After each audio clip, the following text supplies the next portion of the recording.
तो अब दोस्तों अन्य जिलों की लोकेशन देखते हैं। तो सबसे पहले यहाँ पे देखिए, हम बीच से एक पकड़ते हैं, हम लोग बीच से एक डिस्ट्रिक्ट पकड़ते हैं।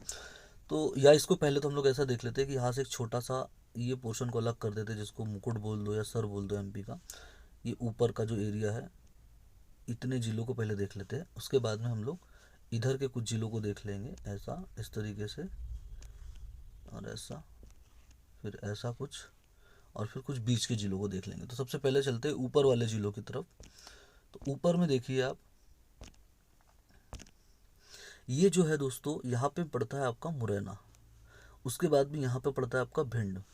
तो मुरैना के अगर आप जब जैसे आप पूर्व में जाते हैं तो आपको भिंड मिलता है, और अगर मुरैना के आप सीधा अगर आप पश्चिम में आ जाए तो आपको मिलता है श्योपुर।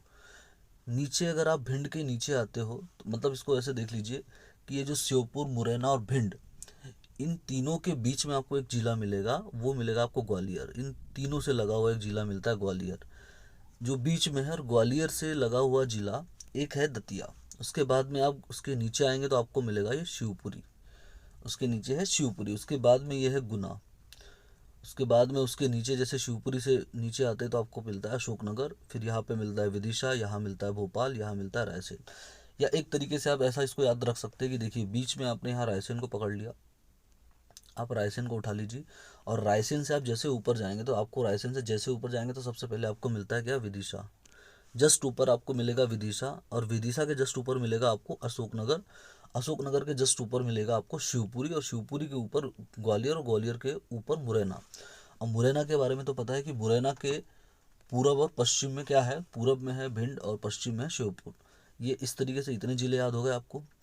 यहाँ पे आपने देखा कि ये भोपाल है, ये भोपाल देख लीजिए। तो अगर ऊपर से आप रायसेन से ऊपर गए हैं तो रायसेन से ऊपर आपको सीधा विदिशा मिला है, लेकिन आप रायसेन से थोड़ा सा हट जाएंगे तो आपको क्या मिल जाएगा, भोपाल मिल जाएगा। अब आप रायसेन से नीचे आ जाओ। अब जैसे आप रायसेन से नीचे आते हो तो रायसेन के जस्ट नीचे आपको क्या मिलता है, होशंगाबाद, और उसके बाद में बैतूल मिलता है, होशंगाबाद और बैतूल।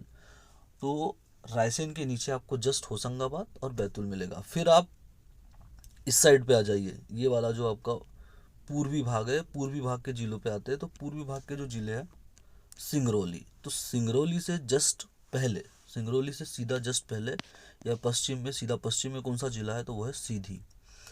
आप सीधी के ऊपर जब जाएंगे तो सीधी के ऊपर आपको जस्ट रीवा मिलता है, सीधी के ऊपर आपको सीधा रीवा मिलता है। ये रहा रीवा, सीधी के जस्ट ऊपर आपको रीवा मिलेगा।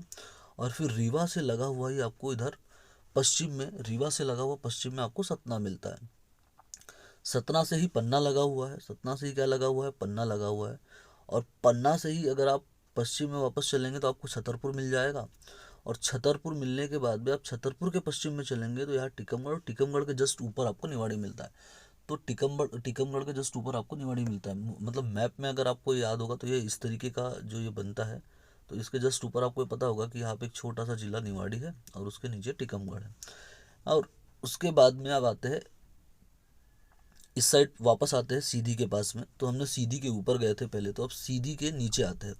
तो आप सीधी के नीचे आओगे तो आपको मिलेगा शहडोल। सीधी के जैसे आप नीचे आते हो तो सीधी के नीचे मिलता है शहडोल, और शहडोल के नीचे आपको मिलता है अनूपपुर। तो शहडोल अनूपपुर, क्योंकि अनूपपुर शहडोल से अलग होकर बना है, तो ये अनूपपुर जो है शहडोल के नीचे ही है। अब शहडोल से अगर आप पश्चिम में चलते हैं तो आपको मिलता है उमरिया। शहडोल से अगर आप पश्चिम में चलते हैं तो आपको क्या मिलेगा, उमरिया। और शहडोल से नीचे अनूपपुर था, और अनूपपुर के नीचे अगर आप आओगे तो आपको मिल जाएगा डिंडोरी। यहाँ तक हो गया। उसके बाद में हम उमरिया तक पहुँच चुके थे। अब उमरिया से आप वापस पश्चिम चलिए तो आपको मिलेगा कटनी, और कटनी से ही लगा हुआ है आपका दमोह। कटनी से लगा हुआ है दमोह पश्चिम में, और फिर ये है दमोह के ही पश्चिम में क्या है, सागर है। और उसके बाद में कटनी के जैसे अगर आप नीचे आते हैं तो आपको मिलता है जबलपुर। तो ये इतना हो गया। आप इधर देखिए, यहाँ पे हम लोग रायसेन में थे, तो रायसेन को आप सेंटर मान रहे हो, तो रायसेन के सेंटर से देखिए कि रायसेन से कौन से जिले लग रहे हैं। तो एक तो पहले विदिशा लग रहा था, हम पहले विदिशा के साइड ऊपर जा चुके थे। नीचे होशंगाबाद लग रहा था तो होशंगाबाद भी आ गए थे। एक रायसेन से यहाँ पे लग रहा है, रायसेन से लगा हुआ सागर है, जो रायसेन के ऊपर है, मतलब विदिशा से बगल में, और रायसेन के ऊपर विदिशा, मतलब रायसेन के ऊपर दो जिले हैं, एक तो विदिशा है और दूसरा सागर है। उसके बाद आप रायसेन के नीचे आओगे तो रायसेन के नीचे आपको दो जिले वापस मिलेंगे, होशंगाबाद और एक नरसिंहपुर। होशंगाबाद और नरसिंहपुर। नरसिंहपुर से जस्ट नीचे अगर आप आते हो तो आपको मिलता है छिंदवाड़ा, और छिंदवाड़ा से ही लगा हुआ इधर है सिवनी, और सिवनी से नीचे मिलता है आपको बालाघाट, और बालाघाट के जस्ट ऊपर है आपका मंडला, और मंडला के ऊपर है आपका जबलपुर। तो कैसे याद रख लेंगे इसको, बालाघाट सबसे नीचे है, बालाघाट के ऊपर मंडला है, और मंडला के ऊपर जबलपुर है, और जबलपुर के ऊपर कटनी है। हो गया। नरसिंहपुर, मतलब हमने देखा कि रायसेन, रायसेन के नीचे दो जिले होशंगाबाद और नरसिंहपुर, नरसिंहपुर से लगे हुए दो जिले छिंदवाड़ा और सिवनी। उसके बाद में ये बैतूल था जो हम लोग देख चुके थे।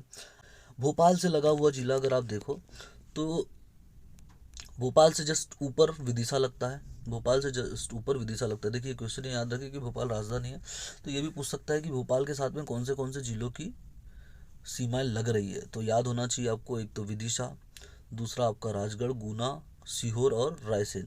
तो ये भोपाल से लगे हुए जिले हैं। तो यहाँ तक तो हो गया, चलिए भोपाल तक। अब देखते हैं इस साइड पे, इस साइड पे जो उठा सा भाग दिख रहा है आपको एमपी में, ये है नीमच। ये कौन सा है दोस्तों, नीमच। अब ये नीमच पे आप आएंगे तो नीमच के जस्ट नीचे आपको मिलता है मंदसौर, नीमच के नीचे मंदसौर है, नीमच के नीचे क्या है, मंदसौर है। उसके बाद में रतलाम है। इधर अगर आप वापस नीचे आएंगे तो आपको झाबुआ मिलेगा, और झाबुआ के नीचे अलीराजपुर, आपको पता ही है। इसके बाद में आप यहाँ देखते हैं कि यहाँ तक हमने देख लिया था कि नीमच, मंदसौर, रतलाम, झाबुआ, अलीराजपुर। तो ये जो रतलाम है, रतलाम से ही लगा हुआ एक अन्य डिस्ट्रिक्ट है, और वो कौन सा है, वो है उज्जैन। तो रतलाम से ही लगा हुआ क्या है, उज्जैन है। रतलाम से लगा हुआ क्या है, उज्जैन। और उज्जैन के जस्ट नीचे आपको इंदौर और धार दोनों मिलते हैं। उज्जैन के जस्ट नीचे आपको इंदौर और धार दोनों मिलते हैं। या इंदौर से ले लीजिए तो इंदौर से लगा हुआ धार है, इंदौर के पश्चिम में धार मिल जाएगा। इंदौर के नीचे आओगे तो आप खरगोन मिल जाएगा, और खरगोन के नीचे आपको बड़वानी मिल जाता है। तो ये नीचे के जो स्टेट्स है, नीचे के जो ज़िले हैं दोस्तों, उसमें तो आप बहुत सिंपल इसको ऐसे याद रख सकते हो कि इधर से बड़वानी मिलेगा आपको, इधर सबसे पहले जब चलोगे तो यहाँ बड़वानी मिलेगा दक्षिण में। मतलब दक्षिण के जिलों को अगर आपको याद करना है तो आप चलिए पश्चिम से पूर्व की ओर, पश्चिम से पूर्व की ओर चलते हो तो सबसे पहले आपको मिलता है बड़वानी, फिर मिलता है खरगोन। खरगोन मिलता है तो खरगोन आते ही आपको याद आना चाहिए कि खरगोन के जस्ट ऊपर क्या है, इंदौर है। बड़वानी के जस्ट ऊपर धार है, बड़वानी के जस्ट ऊपर धार है, और खरगोन के जस्ट ऊपर इंदौर है। उसके बाद में बुरहानपुर, बुरहानपुर के ऊपर है खंडवा, बुरहानपुर के ऊपर क्या है, खंडवा। फिर ये बैतूल था, और बैतूल के जस्ट बगल में या थोड़ा सा ऊपर पे देखेंगे तो यहाँ पे मिलता है आपको हरदा। फिर ये छिंदवाड़ा था, सिवनी था, बालाघाट था, ये तो हो ही चुका था। उसके बाद में हमने देखा था कि इंदौर के जस्ट बगल में हम देखेंगे, या खंडवा के जस्ट ऊपर आप देखोगे तो देवास मिलेगा। खंडवा के जस्ट ऊपर आपको क्या मिलता है दोस्तों, देवास मिलता है। अब ये जो देवास है, देवास से लगा हुआ है शाजापुर और सीहोर। देवास से क्या लगा हुआ है, शाजापुर और सीहोर। तो भोपाल से लगा हुआ जिला है सीहोर, और ये आपका जो देवास था उससे लगा हुआ क्या था, शाजापुर। तो ये इस तरीके से ये मैप हो गया। अब